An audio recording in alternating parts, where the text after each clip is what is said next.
2 hours. He still smelled like the warehouse, like concrete dust and cold metal, like a man the world had long stopped noticing. He crouched on the sun-scorched pavement of Riverside Park and drew a wide, imperfect circle for a little girl.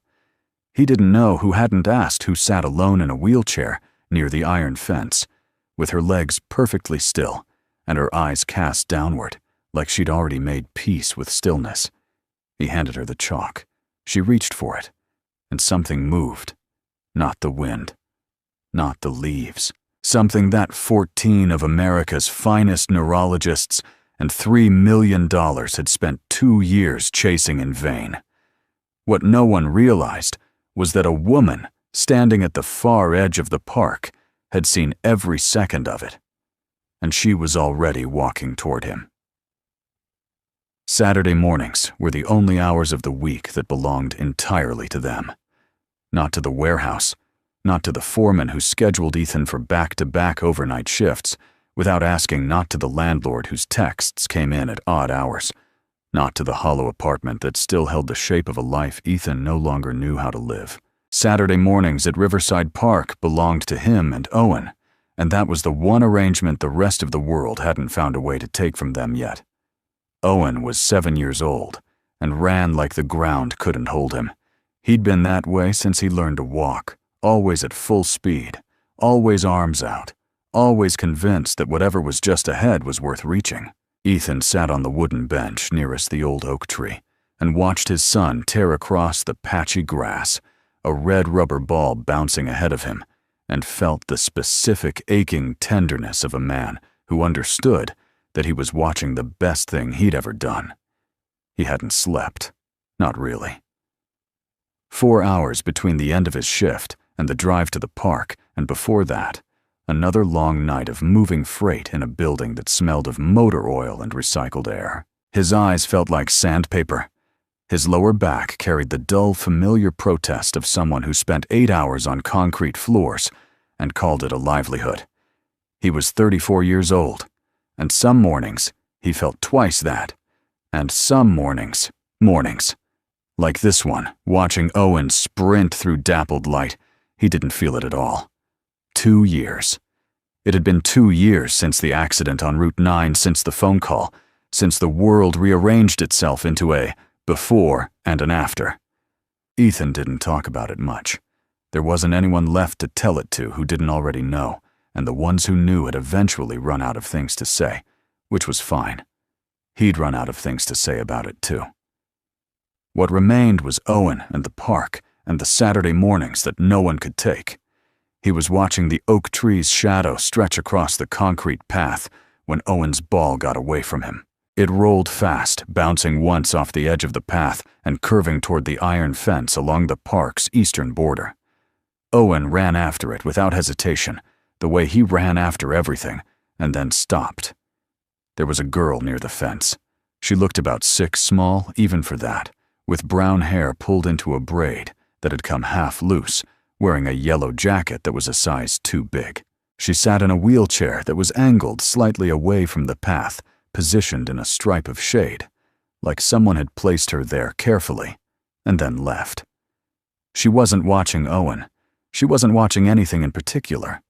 Her hands rested in her lap, and her legs were completely still, and her eyes were directed downward at the ground in front of her, with the expression of someone who had already learned not to want things too loudly. Owen picked up his ball. Then he looked at her, the way only children look at strangers, directly, without strategy, without the performance of indifference that adults perfect over decades. "Do you want to play with me?" he asked. The girl looked up. Something moved through her face, a flicker of something that might have been hope, if she'd let it get that far. Then she looked down at her legs, and the flicker went out. "I can't play," she said. Her voice was quiet, matter-of-fact, the kind of quiet that came not from shyness, but from having said a thing so many times it had stopped hurting to say. Ethan had risen from the bench before he realized he was standing. He'd seen that look before, not on a stranger's child, not in a park, but in a mirror in the months after the accident, when the world kept asking him to participate in it, and he kept finding reasons why he couldn't. That look wasn't sadness exactly. It was something worse.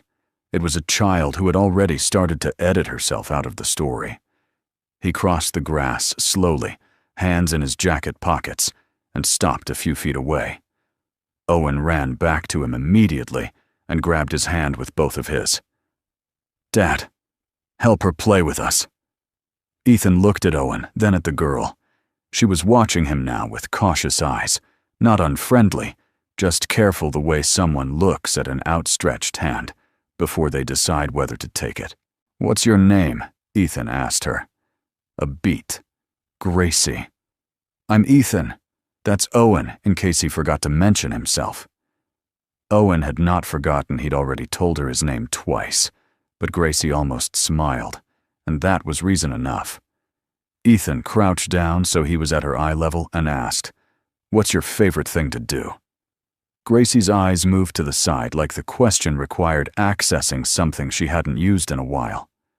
"Drawing," she said finally, "but I don't have anything to draw with." Ethan reached into his jacket pocket. He wasn't sure why he checked he didn't carry art supplies. He wasn't that kind of prepared, but his fingers found something small and cylindrical wedged in the seam of the lining. A piece of chalk. White worn down to a stub. Owen must have dropped it in there weeks ago after one of his sidewalk projects, and Ethan had never cleaned his pockets out because he never had the time or the energy to do the things that weren't strictly necessary. He looked at the chalk in his palm. Then he looked at the stretch of pale concrete path beside them, wide and flat, and entirely empty. He stood, walked to the path, and drew a circle, not a careful one, a wide looping circle the kind a child would draw, imprecise and generous, and large enough to stand inside.